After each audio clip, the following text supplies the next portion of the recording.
You've seen Central Park Tower and the $250 million penthouse, but you haven't seen it like this.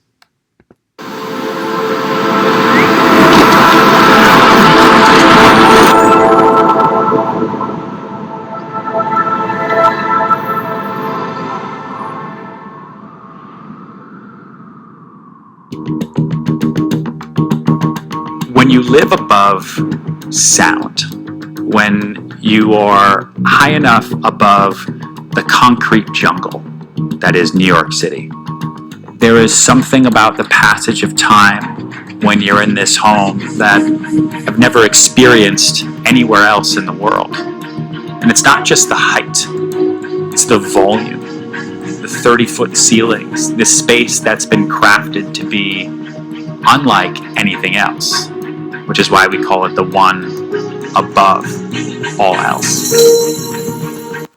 Popular opinion is expensive real estate is the embodiment of luxury and exquisite taste. But that's not always the case. Now, this will be a comprehensive look into the decisions made to create this condo building, this penthouse. I'll break down what they got right from its jaw-dropping design and sophisticated design to its over-the-top details. And I'll call out what missed the mark. At the end, we'll determine if this is money wasted or is it money well spent based on the details, the architecture, the materials, and the build quality. Welcome to Central Park Tower. Welcome to the penthouse at Central Park Tower, the most expensive home for sale on earth with an asking price of $250 million. This is also the tallest residential building in the world, towering 1,550 feet over New York City. Spanning over 3 floors, this incredible residence features over 17,000 square feet of interior space, with an additional 1,433 square foot outdoor terrace, which provides the most jaw-dropping views of the entire city and beyond. And this is why it's the most expensive penthouse. When you gather or put together a residence like this, it isn't because it has the most square footage. It isn't because it has something really crazy in terms of architecture, something jaw-dropping. A lot of times it's not even that.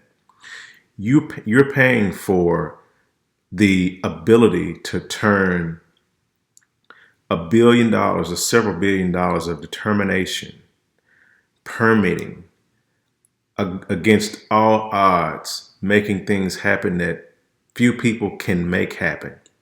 You're taking a building that, once completed, represents a very small slice of people who can afford this. And so you're taking something that's super expensive and unattainable and making it even more unattainable by taking not just one penthouse on one floor, not just 2 penthouses on the second floor, but 3 penthouses, and you're combining them into a residence that basically is the embodiment of something that most people will not be able to do. Most people will not understand the journey, the will, again, the determination that it took to create such a building. Going back here. Towering 1,550 feet over New York City. Spanning over 3 floors. Right here. Usually when you have a building, when they build a building of this magnitude, generally it is constructed to commercial standards. And so usually each floor is a mirror of the floor above and the floor above. The difference is the lower floors are usually segmented or chopped up into smaller units across a single floor. You may have, in this building, I don't know the specifics because it can vary, according to the buyer's taste. You may have one floor that may be segmented into, maybe 8 on the lower floors, and it may be 6 on on the floors above it, and then maybe 4, and then maybe 2, and then you have 1. And then what happens is that when you have full floors, that represents not just one floor, but 3 floors of you have the ability to have exclusive use of an elevator once you reach a certain point. That's what you're paying for in a building like this. You're not paying because it has the architecture of the building is necessarily, it may not be visually striking as, some others around the world, but you're paying for the ability to live in a space. I mean, truly rarefied air, the embodiment of rarefied air. You're able to do this in a way that few people can. This incredible residence features over 17,000 square feet of interior space with an additional 1,433 square foot outdoor terrace, which provides the most jaw-dropping views of the entire city and beyond. I can't wait to show you everything this incredible penthouse has to offer, so let's begin.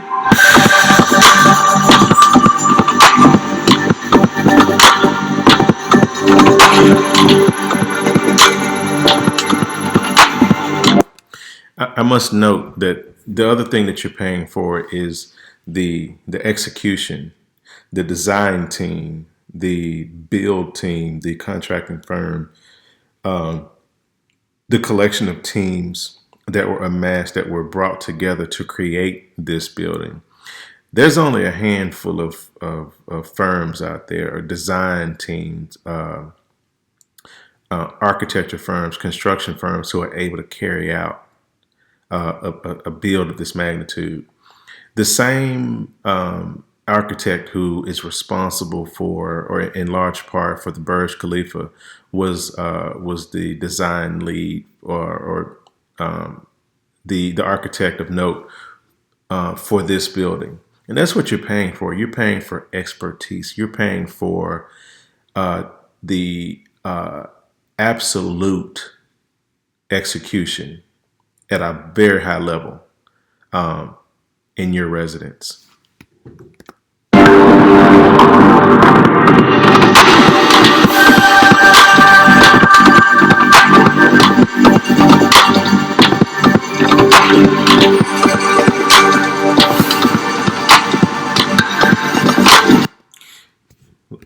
Let me go back here.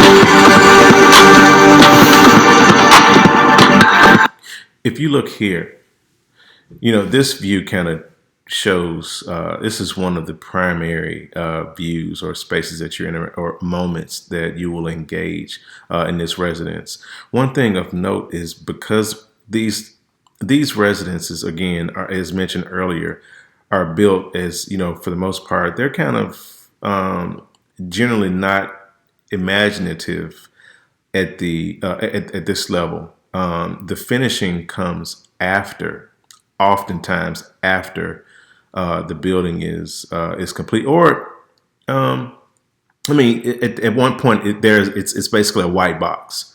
By that I mean, it's an empty floor. It's, you don't really have much to go on. It's you have columns, you have, windows, you have nothing really special in terms of the volume in the interior spaces. But again, this goes back to, you're paying, the icing on the cake is when the units are built out to the owners or to the buyers' taste.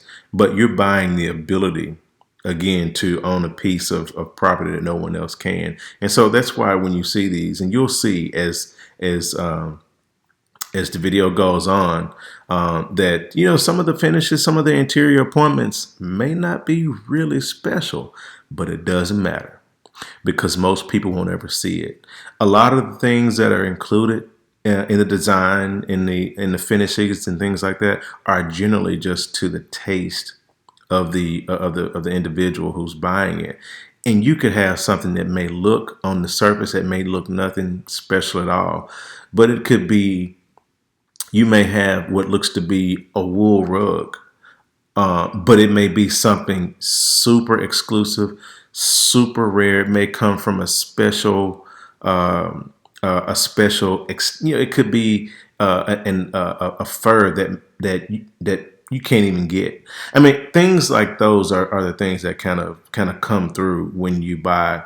When you finish out property, when you finish out spaces like this. So I would pay less attention as we go along to the furnishes and things like that, because they usually don't matter. That's not what you're buying. Those are things that may have carried over that you can get from anywhere, that may come from the owner's other residences, that they've amassed over time. You're paying for, again, the architecture firm. You're paying for the ability to see things that from a perspective and a vantage point that you have to get into a helicopter or airplane to see. Someone is going to have this at their disposal when they wake up in the morning. I mean, this is what you're paying for.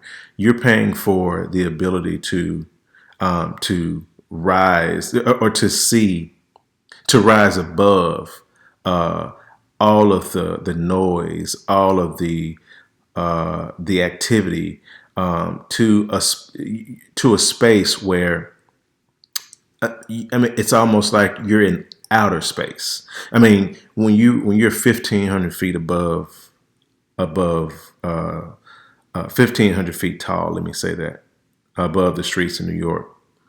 I mean, you are in a space where it is difficult for the average person to imagine living.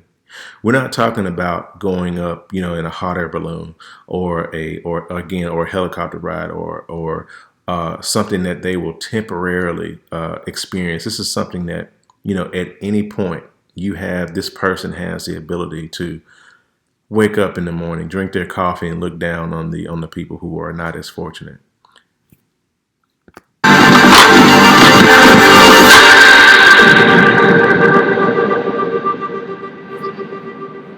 All right, everyone. Once again, welcome to the Penthouse at Central Park Tower. This is the entry gallery where we have the two elevators coming up. Beautiful hardwood floors with chevron pattern, nicely bordered, and this is a perfect space for you to feature your art. Now, this is an interesting vantage point too, because this goes back to what I mentioned before. The spaces, their interior finishes and appointments are generally nothing special. Um, what you see here is likely the difference between. I think the ceiling heights are restricted they're probably the same in most of the most of the spaces. This looks to be maybe 9 feet, somewhere in that area. This is generally what you're going to have from floor to floor. The differences come in where, when you combine units, and typically that's what happens, is that you find places where you can remove or cut, cut spaces, remove floors or ceilings to expand the volume. And that's the other thing that you're paying for. You're paying for the ability to mold and to shape buildings that are generally unmoldable and unshapeable into what you want them to be. And then you end up where you have multiple units that it's very difficult for the average person, or even the person, a person who may have, somewhere withal to live in a building like this, but maybe at a lower floor. You're taking something and you're turning it into something unobtainable, and that's where the prices come from for these spaces, for these residences. Now, on my left-hand side, we have the observatory and the office facing Central Park, and we're going to see those spaces later. Now, I want to bring everybody to this side so we can check out the Grand Salon. Without a doubt, one of the most impressive spaces in this penthouse. 27-foot high ceilings, approximately 1,500. Yeah. So this confirms, if you look here, I can tell that in the general area where the windows are in between, that was where floor space once was. This unit was opened up to, when these units were combined at some point, they were opened up by removing, or maybe not building out, the floor space in between these units. I mean, you can see the thick, I guess you would call, I don't know if you would call them. Let's just say it may be mullions. I'm not really sure. I'm not sure. I'm not using the right term for the spaces in between the windows, but you can clearly see that there's some substantial structure in between the windows, in between the two volumes. And this is this is how you end up getting spaces like this. They don't generally build buildings this way where you have volumes like this because it's wasted square feet rather. But you get that square footage, or you get the value back from combining the units, and thus making the spaces more expensive because you're creating different experiences than was originally designed. Square feet, multiple seating areas, curated furniture, amazing volume, and breathtaking views. Facing north, we're looking at Central Park, upstate New York. This is just unreal. Yeah, this is incredible. This is the highest penthouse in the world, and the views are absolutely insane. Just unbelievable. I mean, you can see the entire park, and the lake in Central Park looks so small from here. I guess 1,416 feet of elevation from New York City gives you this amazing view. The whole park really looks small from here, but it's insane. Absolutely.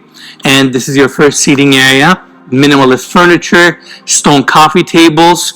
Right in the center, we got this gorgeous piano. But more importantly, before we talk about the seating area here, can we take everybody this way? I want to talk about the views. Now we're facing east. Down below us is 57th Street, also known as Manhattan's Billionaires Row. And the building that we have right next to us is 157 West 57, the original Billionaires Row Tower. It was also built by Excel, who is also the developer here.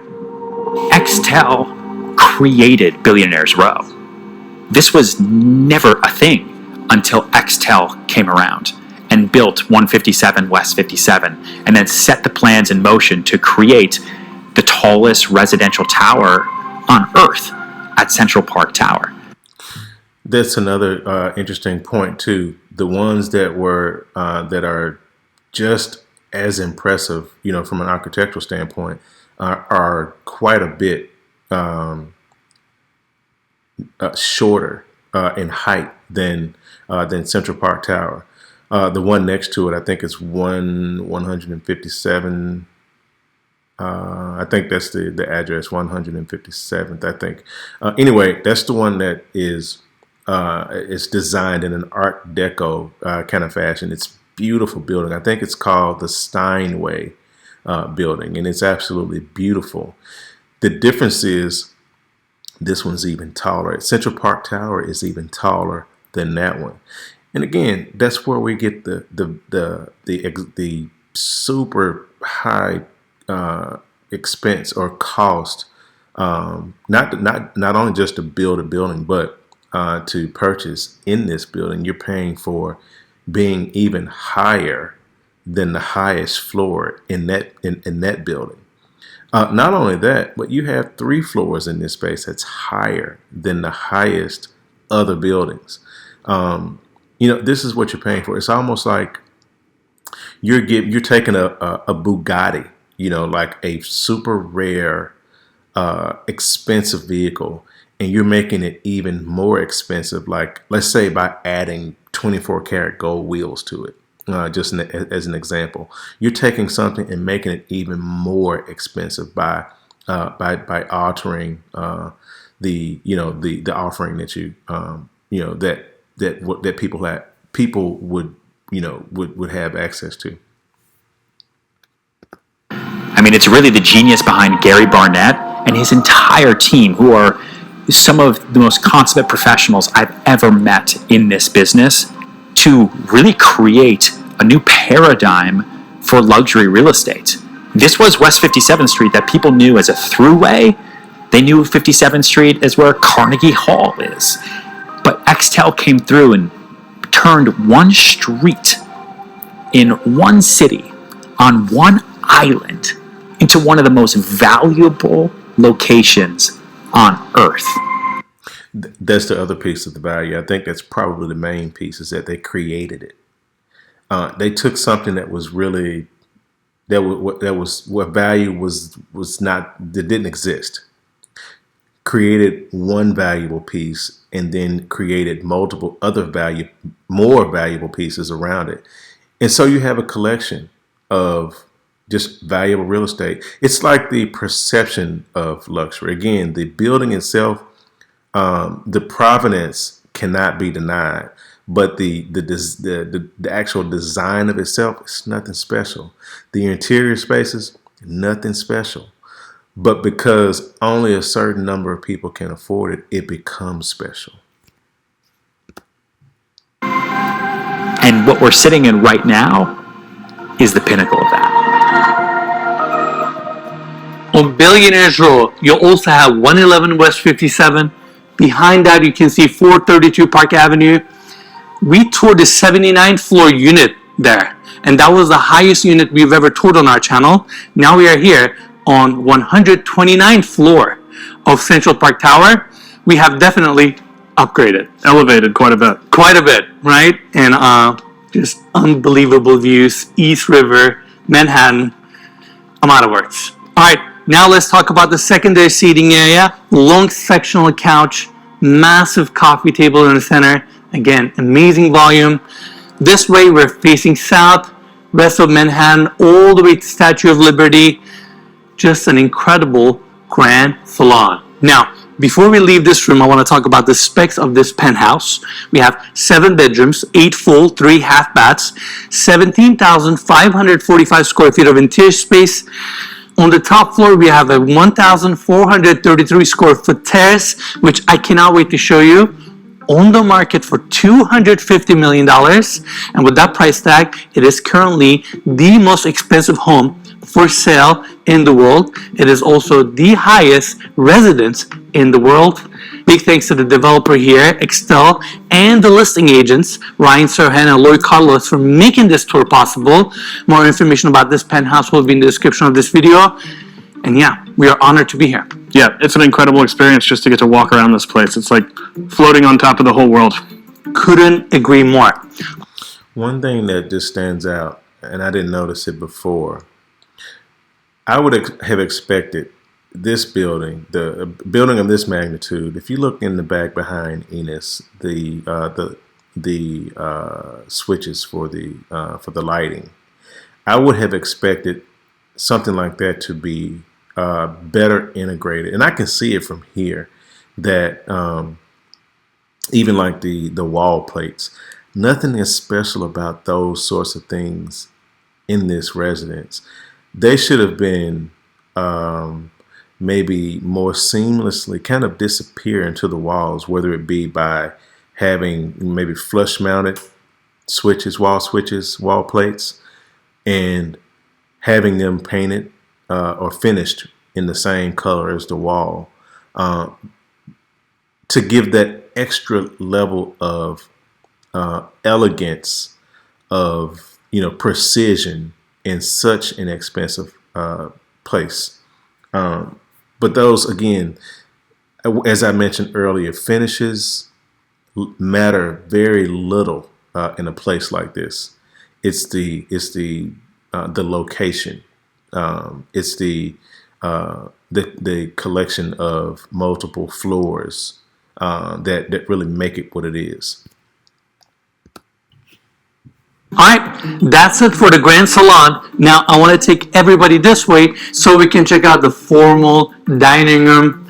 Amazing stone table right in the center that sits 12. This is Panda marble, by the way. Chandelier above. We have the ceiling here a little bit lower than the Grand Ballroom, so it feels a little bit more cozy. I love these exposed columns. It just shows you the weight of this building, Yeah, there's really nothing you can do about that. He's doing a pretty good job of making it to be like a design feature, but it's really just a structural piece that you can't hide. And that's okay, because then I think this still is just a visual reminder of, the determination and the build execution for a building like this. You're going to see it, and especially because you have the whole floor and then multiple floors pieced together, you're going to see it. So the only thing you can do is try to have a design professional to make it an asset and not an eyesore. So it's really nothing you can do about that. But it is what it is. Penthouse, and then you have these amazing views. Can you imagine having a dinner here with your friends, with your family, and looking outside? It would be absolutely incredible. We have no idea what this place looks like at night, but I can't imagine that it looks bad. I'm sure it looks phenomenal, and it's just breathtaking. In fact, down below us is Times Square, and you can literally watch the ball drop on New Year's straight from your penthouse. How amazing is that? Yeah, that's incredible. Not to mention all of the other iconic landmarks that we can see to our south from here. Empire State Building, Chrysler Building, the Freedom Tower, East River, Hudson River. I mean, these views are fantastic, and I want to apologize in advance for mentioning the views from every single room, but we have to. We're so high up. New York looks like a movie from this penthouse. Now, follow me this way. We have a pocket door here that leads us to the kitchen. All lacquer cabinetry, island in the center, slabs from Italy, beautiful quartzite countertops. We have the main sink here, 2 dishwashers on the island, wine fridge, base cabinetry, and on this side you have more of your built. This is something that many of you, when you see this, you're gonna think this is kind of like I guess like a guest house kitchen. It doesn't really seem impressive because we have 17,000 square feet, and this kitchen looks like it's, it may be this. I don't know. This looks to be encompassing a space of maybe, I'll guess it to be maybe 10 or 12 by, maybe I'll say 100, maybe 100 or so square feet. Not a lot considering what this kitchen has to support in terms of a house of a residence rather of 17,000 square feet. Now, what you also see here is the cabinetry. This cabinetry, I wouldn't say is fitting of a place of this stature, but again, this goes back to what I mentioned before. None of these things really matter at this point. I can see that this has a gas cooktop. That's important. I think that's the piece that's impressive. That's one piece that's impressive about this kitchen, because you have to have, miles of gas plumbing to reach this residence to provide, this small area of cooking in the kitchen with gas, gas powered appliances. So that part is impressive, but generally the type, the cabinetry type, the appliances and things like that generally are of nothing really. I don't think you're not going to be knocked out by what you see here, and that's okay. It does the job. It has an elegant look. It's just kind of diminutive for the space that sits inside. Built-ins, meal appliances, you have your ovens, warming drawer. And then too, since we're looking at this from this perspective, these are not the best line, the most expensive line for Mila's. There's a microwave, there's a coffee station, and then the double wall ovens. It looks like a warming drawer underneath there. These are not the best ones, and that's really interesting. Interesting to even have to say that in a house or in a residence, excuse me, that's listed at $250 million.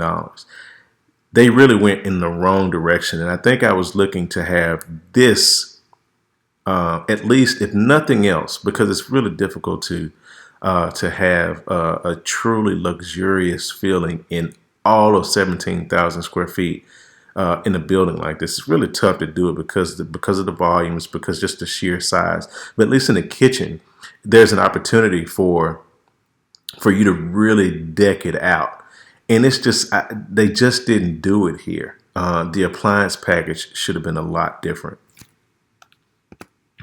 Built-in freezer and fridge, espresso maker, and coming to this side, you have your gas cooktops, multiple cooktops here, griddle, and more views. Can't get better. Incredible views everywhere. Everywhere, right? And I want to do this thing. Mikey, can you come to this side? They have a knock-knock dishwasher. Oh, really? I had to do it. On the highest penthouse in the world, you know? Yeah. There you go. Mila. That's it for the kitchen. By the way, we'll have an amazing chef's kitchen that we're going to see on the third floor of this penthouse, right next to the ballroom. And yeah, this is the first one. Follow me this way. It leads us to another dining area. Table in the center, seating for 6, all imported furniture from Brazil. And by the way, even though it's staged as a dining area, this could be a phenomenal family room. You get amazing views. I mean, Hudson Yards is literally right there. He just confirmed just what I mentioned earlier about how these buildings are generally kind of fitted out before they're finished by the end buyer.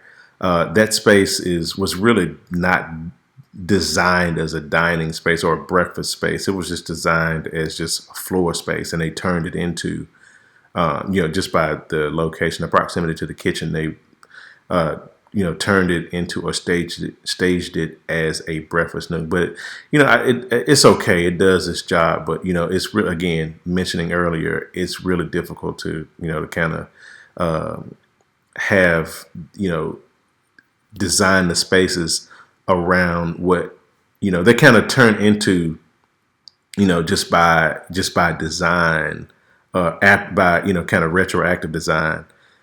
Into the spaces that people need them to be, but they're not really designed that way. And it's kind of like, that's what you see. You see just a table in a space. That's really what it looks like, overlooking the window. Doesn't have I want to eat breakfast here. It's just, it's just a table, and it's sunlight, and it's by the kitchen. And while we're up here, I want to talk about one more thing. In New York, by law, you have to have fresh air supply for every single room in your residence. And that's why throughout this penthouse, we have these casement windows. But I'm sure it would be nice to just open up these windows and let some fresh air in, Yeah, weather outside is great today. We got lucky. Yeah, New York, we expect it to be cold, but it's starting to warm up, I think, Absolutely, and just amazing. All right, follow me this way. We have a long hallway here that takes us to 2 guest suites. They both... Did you see that? Let me take it back. We have a long hallway here that takes us... Look at that. $250 million.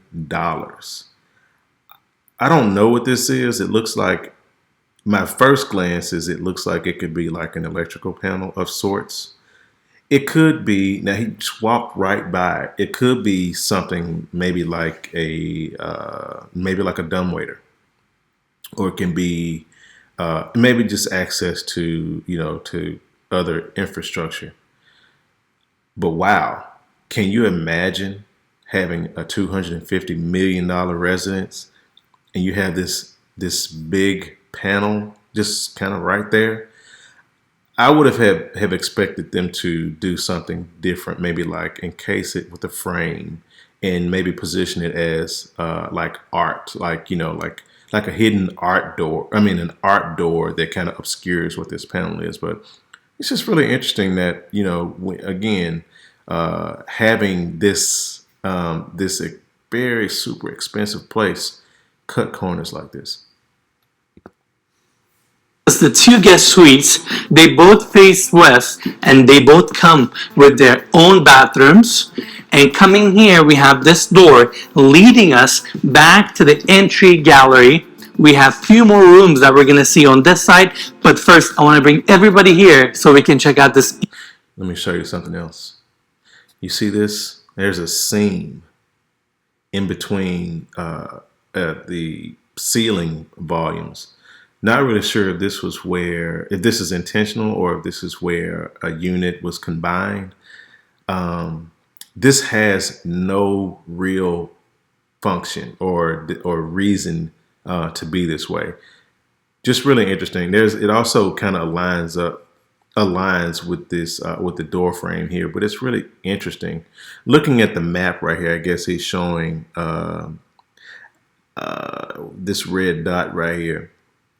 That ceiling line falls in between this area. I'm thinking this is where two or multiple units were combined on the same floor. I wish they would have done something different right here. This is unacceptable in this space. Rooms that we're going to see on this side, but first I want to bring everybody here so we can check out this incredible structural staircase. It connects all 3 floors. It's a winding staircase, and it takes advantage of this give or take 50-foot glass atrium that faces the west and north. It's just a phenomenal moment in this penthouse. Now, this is something else that wasn't originally designed in this building. They removed or didn't finish out the floors in between. And again, you can see here, just like I mentioned in the other room, this is where a floor would have been in this section right here. And also above. I think this goes up 3 floors. What you're paying for in a unit like this is you're paying for the ability to have a very unique design feature that is handcrafted, that is extremely difficult to engineer in a space like this and have them engineer it. The owners will probably never use this except for maybe like parties or something, kind of like a, look what I got. This is look at my shiny staircase, because it goes up. This is probably maybe 30 feet from in between floors, from the first floor to the 3rd floor of this space. But again, this is I think it's a striking design element in this place, and I think it's executed very well. And I just love how it's all open riser, steel frame, and it is not attached to the facade. It's actually attached to the corner column right here, and it is also connected to each level. So it's literally floating in the center of this 50-foot opening. Even the glass railing curves. I said 30 feet. I was way off. 50 feet. Wow. What an amazing staircase. You answered my question. I was going to ask how it's floating, but I feel like you made that pretty clear. Yeah, it's right there attached to the corner column, and it's just an experience to get on this staircase, go to the 2nd or 3rd floor, and enjoy these amazing views. I think the design team here did a fantastic job with the building and the penthouse, and when you think about it, they spent over $3 billion to build this place. They poured over 360 million pounds of concrete, and that's just crazy to me. Those numbers are just unbelievable. I can't even quantify that in my head. Absolutely. And yeah, this is the staircase. Now, let's continue our tour. Back to the entry gallery. We're going to go through this door to check out the media room, another comfortable seating area, sectional couch, banging off some TV on the other side, high ceilings, amazing views. And we're going to talk about the views, like I said earlier, because this penthouse gets 360-degree views of New York City. Now, back to the entry gallery. We actually have a powder bathroom here, beautiful finishes. And coming back this way, let's talk about the observatory. This has to be one of my favorite rooms in the penthouse. Scale, view corridors, everything about it just feels right. I would agree with that. If you go back to the earlier in the video where they're sitting, I think what's in the living room, where what I mentioned, where the floors were removed to create that volume. That volume seems just non-interactive. It seems just kind of the volume seems just way out of scale for the room. This one is right. This one looks to be about maybe, I don't know, maybe 12, 13 feet. But it feels just right for this space. I mean, you expect some volume. You don't want to have a compressed feeling by having an 8 or 9 foot ceiling in a space like this. This is a very good experience. I can see, coming in and feeling, even though they're high ceilings, it still feels, kind of down to earth, kind of manageable. Whereas the others are kind of like just too much. I mean, there is a such thing as too much, too high, too long, too wide. I mean, there is a balance in between it. I think this one does a good job with that. And we have Central Park right in front of us. I mean, does it get much better? We are currently in the highest residence in the world, and these are our views. I'm out of words. I feel so grateful. I feel thankful to Excel and Ryan for giving us the opportunity to tour this penthouse. And we started this journey 4 years ago. Here we are, touring an amazing unit like this. I have Central Park behind me. Let's not forget our viewers also. It's all thanks to you guys. Ryan, Excel, and every single person watching this video has gotten us up into this penthouse. Absolutely. I mean, we have such a crazy life. One day we're in the Bahamas touring Tommy Hilfiger's yacht. Another day we're in New York City touring a penthouse like this. Life's good. Can't complain. He kind of hits on the point that I mentioned earlier. Enos has he's created a space for himself to experience the most exclusive, the most expensive real estate in not just in the United States, but in the world. And he's able to experience this in a way that few people have or will ever have experienced. And he's mentioning it. And it's just, and again, this is where it comes, where the idea of why would someone, or not why would someone, how someone can afford a $250 million unit like this. And he's able to experience it, and and that's where the gratitude is coming from, because he knows that he's in a very, very, very rare space. Incredible. And I can talk about this view and this room forever. I mean, it's just like Central Park is right in front of you. And because we don't have anything in front of us, it somehow feels very close to you. You can see the entire park. I can see people walking, enjoying this place, upstate New York, Hudson, East River. I mean, we're so high up. It's never seen a view like this in my life. Yeah, it's really incredible. Everything down there, you just feel so, I don't know if disconnected is the right word. You just feel so high above everything, really. And that's another thing. This unit is so quiet. It's hard to believe that you have New York City below you. And yeah, these are your views.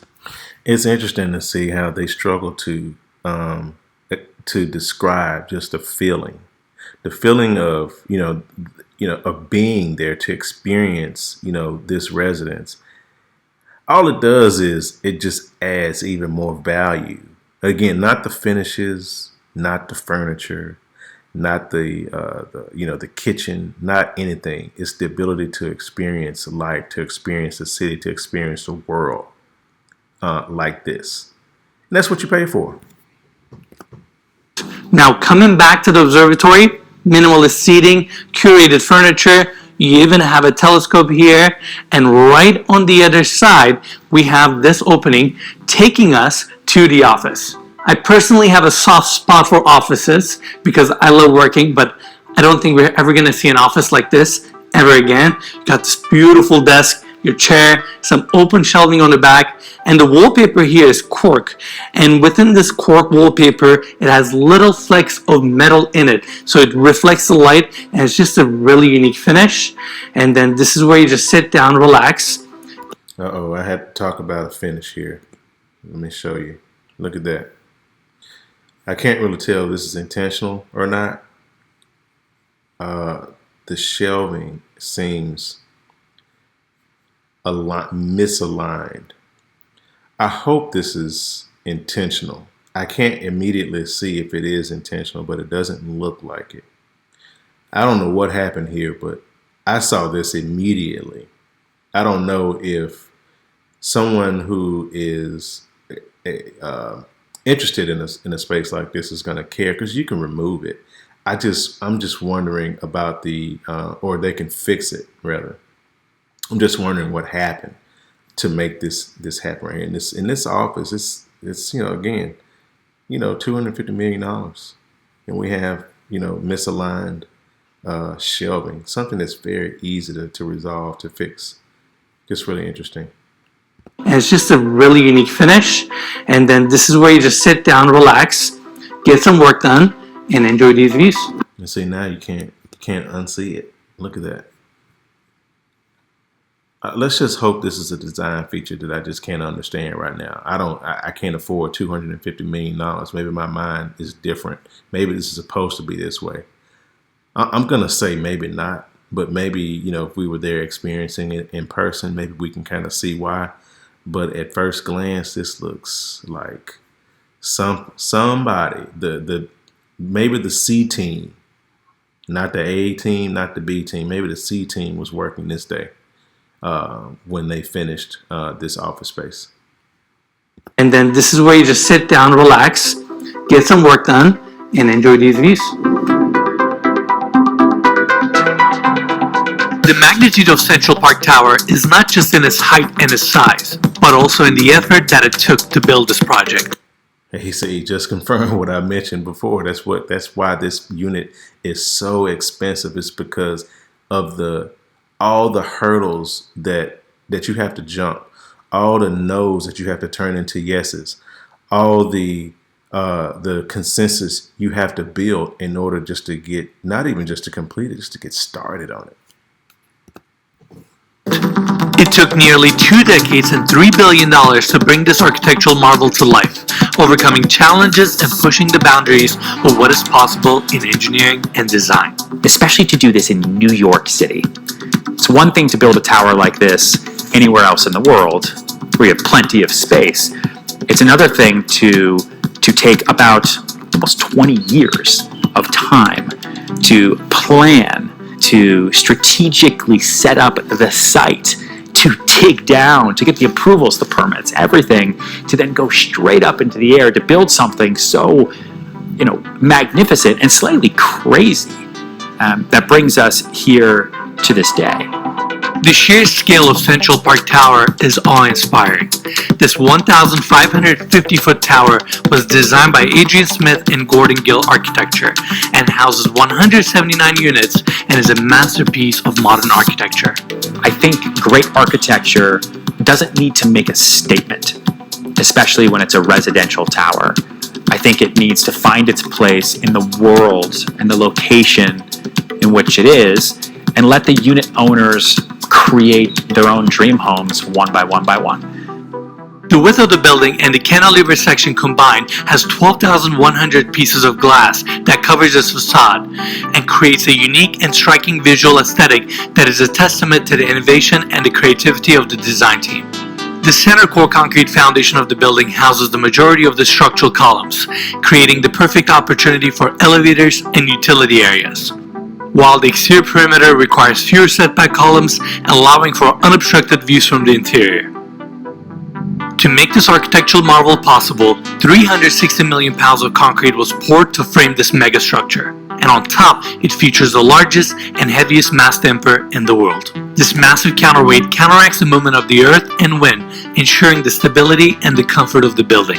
I can't believe this, but we made it here. Right behind me is the tuned mass damper. I don't know. He's probably gonna explain the reason for this. Many people don't know. Like when you build a building, even a few stories tall, you have to build it in a way that, for one, it meets the building code, so that it remains safe and stable for its terrain. But it's another thing to build at 1,500 feet in the air with the forces of nature exerting its influence on it, whether it be just gravity in general, whether it be earthquakes, depending on where you are in the world. And then you have wind, and so you have to have something to counteract those forces, so that when the wind blows, it doesn't just snap and fall in its shadow, and or in the area around it. So you have, I mean, if you look at it, it's not different from a car and its shocks. You know, the shocks absorb when you go over pavement. It keeps the car in a certain position while absorbing, you know, forces that it comes into contact with. And that's what this does. Weighs around 1,200 tons. It is the biggest and the heaviest damper in the world, and it is unlike anything I have ever seen in my life. It looks incredible, and it helps with the strength of this building. But Central Park Tower is not just about its iconic exterior design. The building boasts an array of exclusive amenities for its residents, including the Central Park Club. This luxurious private club features a 60-foot long outdoor swimming pool with a cabana deck, poolside service, and a private park. There's also a screening room within the building and a wellness area that offers an indoor pool and spa, fitness center, and a beauty lounge. The Central Park Club also extends to the 100th floor of the tower, where their exclusive amenity package continues. The 100th floor features a grand ballroom, a wine and cigar lounge, and a private bar and restaurant with curated menus created by Michelin star chefs. Despite all of the amenities and the impressive engineering achievements, the highlight of Central Park Tower and this penthouse is yet to come on our tour. Now let's check out the second floor of this penthouse. This is where we have 4 guest suites on this wing and the primary bedroom suite on my left hand side. I know everybody wants to see the primary bedroom, so follow me this way. Double doors open up. You have this long hallway. First, let's cover the seating area. Chevron pattern hardwood floors, minimalist seating, amazing views, seating area for the primary bedroom. Now, on it, You can just see here, it was another room just below it where I mentioned the ceiling height. This is basically a mirror image of that. And it just kind of reinforces what I mentioned about the floors are usually laid out the exact same way, you know, from floor to floor. It's just how they're divided or combined or reconfigured to make them what they are. I'm going to take everybody back to the hallway. We have 2 full bathrooms dedicated to the primary bedroom. We're going to start our tour with this one. Marble floors, marble walls, everything is book matched. We have the vanity on this side with LED lighting, mirrors and your medicine cabinets. And going to the other side, massive walk-in shower, chrome fixtures, rain head above. Next to that is your dedicated water closet. Just a beautiful bathroom. Now it gets better because right on the other side, we have the second bathroom. And this is the one that I'm really excited about because we're facing the park. Look at this freestanding tub. It's all jetted. And can you imagine bathing here? Just relaxing. We're on 130th floor of the building. And this is your backdrop. It's phenomenal. And here's another fun fact about this unit. We're so high up that no one can see inside of this unit. When you're down there and you look up, you can't see anything. And it's hard to understand that since it's all glass building, but again, we're so high up that you basically have the city just to yourself, at least from this penthouse. Again, Central Park. Look at this beautiful walk-in shower. Again, it's all stone. Everything is book matched. Same for the floors. And then coming to this side, we have the vanity. I like how the frame of the doors are all wrapped in chrome. Super cool. Then you have this mirror wall, and it's not just a wall, it's also a medicine cabinet. I will say this, and it's really not a criticism because it's really difficult to do in a building like this, but you know, this tends to look more, the bathrooms tend to look more like a corporate office building bathroom. The way the materials, like especially like the tile on the marble on the floor, it's cut in a way or laid in a way that just really looks just real commercial. I wish they would have kind of went a little bit more aggressive, maybe something lighter with a lot of nice veining, but they went darker, and I think the darker marble makes it look, you know, like a steakhouse restaurant's bathroom, minus the tub. Wanted to point that out. And just a beautiful bathroom, and I can't get over the views. You have your glass sectioned water closet here, and that's it for the second bathroom. Now follow me this way. Before we check out the primary bedroom itself That was another panel again. Did you see it? and bathroom. Now follow me this way. Right there. And then they have the seam in the ceiling. Let's keep going. Before we check out the primary bedroom itself, I want to show these two massive spaces. This is your first dedicated room for your walk-in closet. A lot of times on these high-rises or in these developments, they leave the walk-in closets open. That way the end user can come in and design it to their taste, design it to their specification. And that's why this room is empty. And in fact, it's not only that, this is a kind of like an afterthought. I think they got what they wanted out of the whole floor space. The other rooms on the floor, and this is what was left. Definitely wasn't designed as a closet. I mean, I don't know if I think he was trying to maybe dress it up in a different way. But if you look at the lighting does not say closet. The lighting says, it could be a utility space. I mean, it's definitely not a closet.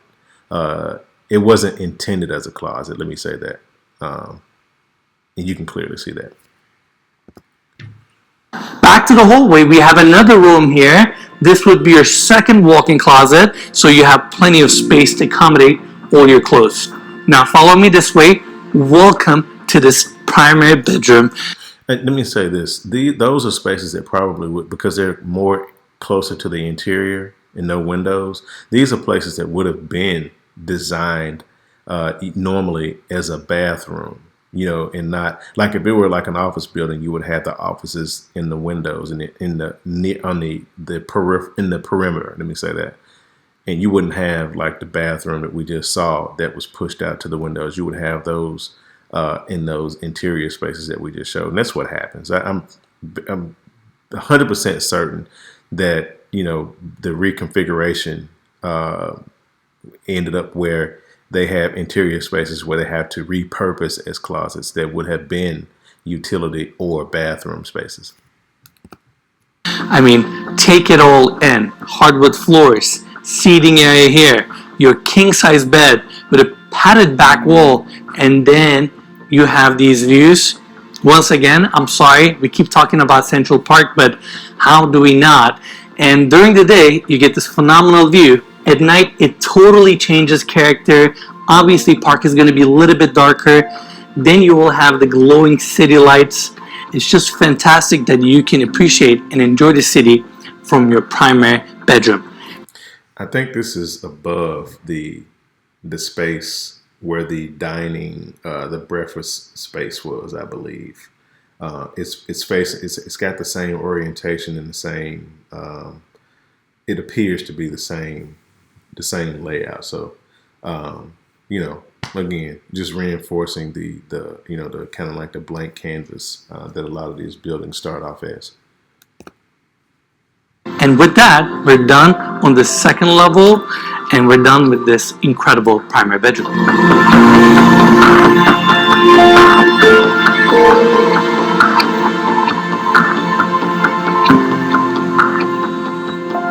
This ballroom is unlike anything we have ever seen in any home. It's around 2,000 square feet with 27-foot high ceilings. It is located on the 131st floor of Central Park Tower.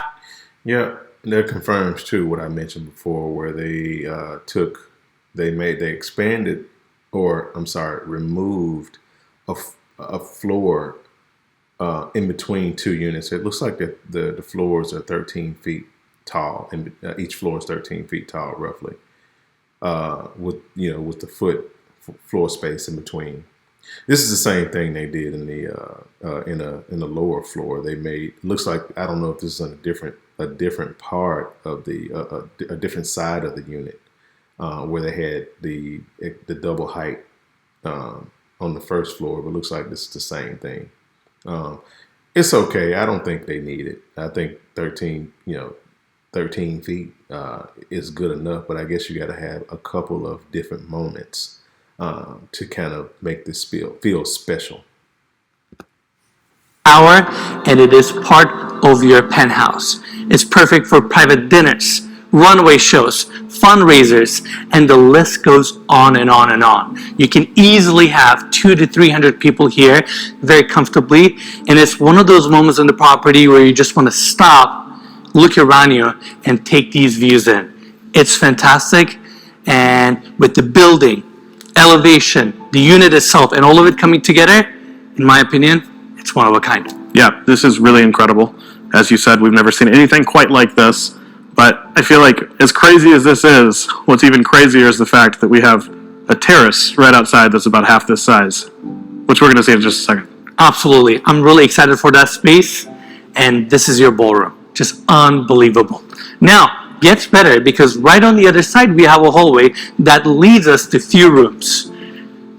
This door opens up to your private elevator that runs the 3 levels. Then coming here, we have 2 doors. They each open to a beautiful powder bathroom. We have the first one here, second powder bathroom on this side with same finishes, and then hallway leads us to the chef's kitchen. All stainless steel cabinetry, island in the center, heat lamps above to keep your food warm. We have a sink, speed dishwasher. Why do they have the commercial tile, or I can't recall if I'm referring to it correctly, but the those panels that you pop into like the grid. Why do they do that? It just doesn't fit. I mean, I'm guessing, maybe they made it so that it's easily replaceable because you're going to have, cooking residue that rises in the kitchen. I don't know. I just wish they hadn't have done that. This looks very, very, like a restaurant, like a real restaurant. Look at the floor. The floor absolutely says this is a back kitchen. I mean, they have nice Miele appliances. I mean, that's looks like to be a 36. I don't think it's a 48-inch wide oven there, but it's very nice. I will say that it's very nice. Maybe too nice for this space, and the Sub-Zero in the back. But the ceiling is really getting me. Like, I really don't understand the direction or the decision to do this. Washers, gas stove, vent above, refrigerator drawers, and you have a Sub-Zero fridge right here. Really nice space that complements your ballroom or complements the penthouse. And I gotta mention, even though this penthouse is fully finished, you can still reconfigure the space. Since you have the central core in the center and you have the exterior columns, basically. I'm wondering why he said that. That was really interesting that he said you can still reconfigure the place. I mean, clearly you can, but it's almost like he was kind of saying it was like he was defeated in a way. Like, he knows that that space is not ideal or could be presented better, and just throwing out there that this space can be reconfigured. As if, I mean, I guess I would expect someone coming into this space would for the most part experience it just as it is. But looks like that may not be. It may not be. It looks like he's acknowledging some of its shortcomings. Framing the penthouse, you can knock out all the walls, all the hallways, reconfigure the entire space, and make it your own. And I say that because I have a feeling the end user might come in and they may put their own personal touches, and they have so much potential with this penthouse. Now, before we leave the chef's kitchen, I also want to mention there's a hallway here that leads to a few rooms, study, possible space for a gym, and a storage area. And with that, we're done with the interior on the 3rd floor. Now, let's check out that amazing terrace.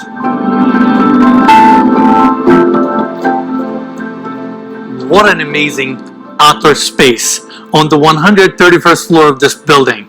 Our elevation, views around us, and how quiet it is up here is just hard to explain. is so peaceful. You're above the city. We have 10-foot triple pane glass railing throughout to make the space more comfortable and safe. That's Central Park right there. Rest of the city around you. I mean, it's fantastic. It's hard to explain what it feels like to walk this terrace and enjoy the city. I think this is the only terrace. I hadn't seen any more. This may be the only terrace, and that's the other piece, the other amenity, the other feature that makes this property unique. That it's so high, and that it's so exclusive. It's so you have the triple pane, 10-foot glass that's triple paned. That's a considerable expense to make sure that you can enjoy this space out here. It's not Central Park for sure, but you do have your own, outdoor space that you can walk right out to. It works. Yeah, this is incredible. This is definitely unlike anything we've ever seen. I would have thought it would be like windy or something up here, but it's so quiet. It's so comfortable being up here. It's hard to believe that one of the busiest cities in the world is below us right now because you can't hear anything. I agree.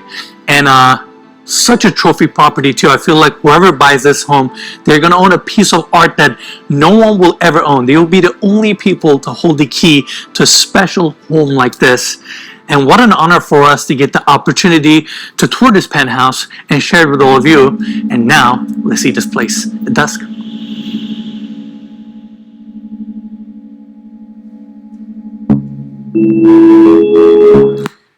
This is my favorite time. My favorite part of seeing houses like this, where you see them at night when the lights really accentuate the architectural details.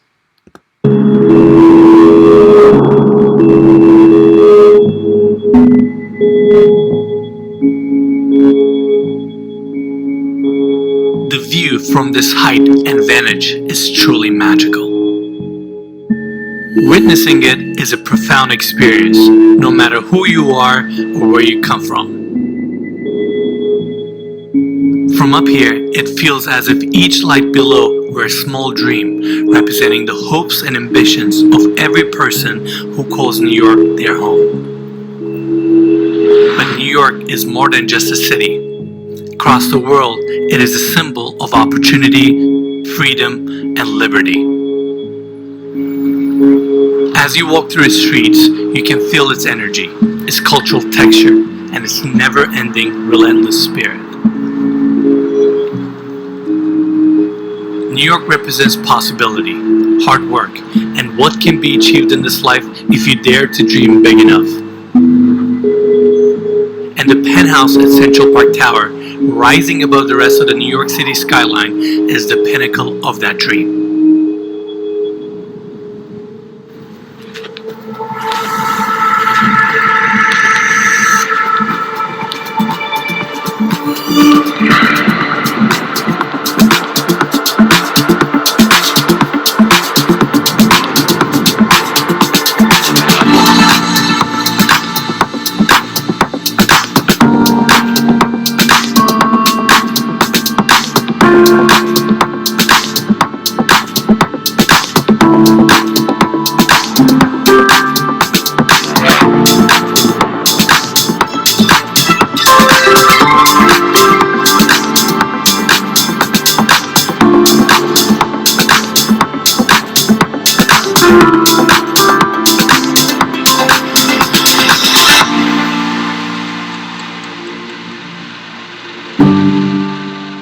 Alright everyone, that's it from the penthouse at Central Park Tower. Hope you all enjoyed this video. Big thanks to the developer Excel and the listing agents Ryan Serhan and Lloyd Carlos for making this tour possible. And as always, you can find more information about this listing in the description of this video. Lastly, if you enjoyed the tour, give us a like, subscribe. Is this property worth the $250 million price tag? Let me know what you think in the comments. My opinion, no. I think $250 million was a marketing ploy, which it often is. That's not a surprise. certainly an impressive. Um, it has an impressive stature. It represents a combination of a lot of time, effort, a lot of again, a lot of determination to make it what it is. From that perspective, I think you can assign a value to that. Something that will be very difficult to recreate. There's a value to that. Something that you can have as a trophy. There's a value to that. Is it $250 million? No, I don't think so. But I don't think they're far off. My money would probably, if I were in a position to be able to afford something like this, I would not jump at $250 million. And I think that's probably what the market is saying. It's gotten definitely some attention. When you throw out the most expensive, when you assign it the most expensive penthouse in the world at the listing price of $250 million. But the market will always tell you what it's really worth, and that's yet to be seen. As for now, thank you for looking at Central Park Tower with me. We'll see you next time.